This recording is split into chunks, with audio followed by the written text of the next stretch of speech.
Welcome to D-Wallet, your #1 decentralized wallet. In this video, you will learn how to download D-Wallet on an Android device. Without further ado, let's get started.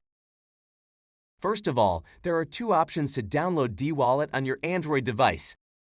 The first option is to download it directly from Playstore. The second option would be downloading an Apk file. However, whichever option you choose, first, you will have to go to dwallet.io.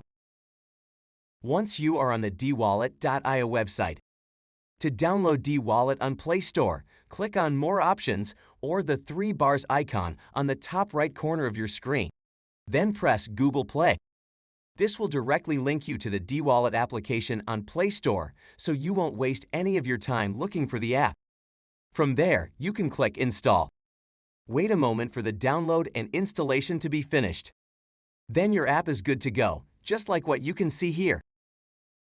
Just like we have mentioned before that you can also install D-Wallet with an Apk file, and here is how. First, go to dwallet.io.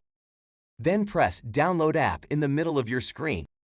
Your device might ask if you were certain to download the file. Click Download anyway. Wait a moment for the file to be downloaded. When the download is finished, press on your file, then click Install. Once the installation is done, you can click Open. Now enjoy using your D-Wallet app. For more information, news, updates, and special offers, visit us at d-wallet.io.